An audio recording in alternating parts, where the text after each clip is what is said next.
Hi friends, welcome to வின்மினி kitchen. வாழைக்காய் பொரியல் செய்ய போகிறோம். ரொம்ப ஈஸி தான். ஒரு கரண்டி எண்ணெய் ஊற்றிருக்கேன். கடுகு சீரகம் போட்டிருக்கேன். கடுகு சீரகம் பொரிஞ்சதும் மீடியம் சைஸ் ஒரு வெங்காயம் கட் பண்ணி வச்சுருக்கிறேன். அதை சேர்த்துக்கலாம். இப்போது பாருங்கள், நல்லா வெங்காயம் சேர்த்து வச்சு வெங்காயம் நல்லா வதங்கினதும் வாழைக்காய் கட் பண்ணி தண்ணியில் போட்டு வச்சுருக்கேன். ஒரு மீடியம் சைஸ் தக்காளி, ஒரே ஒரு தக்காளி தான் அது. தக்காளி போட்டு நல்லா வதங்கிட்டுன்னு வாழைக்காய் சேர்த்துக்கலாம்.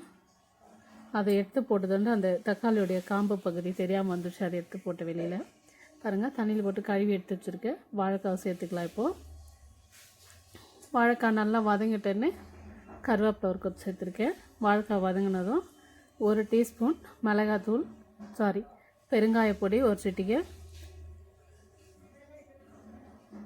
இது குழம்பு மிளகாய் பொடி 1 டீஸ்பூன் சேர்த்துருக்கேன். இது காரம் கம்மியாக இருக்கும். மஞ்சள் பொடி கொஞ்சம்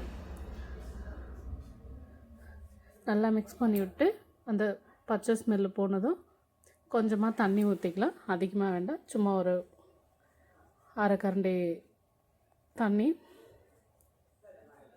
கொஞ்சமாக தான், அதாவது கரண்டியில் குழம்பு கரண்டியில் ஒரு அரை கரண்டி தண்ணி இருக்கும். அது தண்ணி ஊற்றிட்டு 2-3 முறை நல்லா மிக்ஸ் பண்ணிவிட்டு பிளேட் போட்டு மூடி வச்சிடலாம்.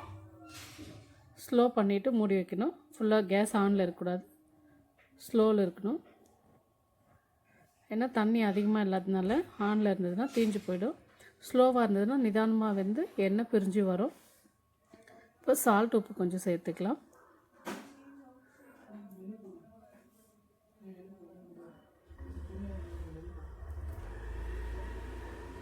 பாருங்க, நல்லா மிக்ஸ் பண்ணியாச்சு. இப்போ மூடி வைக்கலாம் ஒரு 2 நிமிஷம்.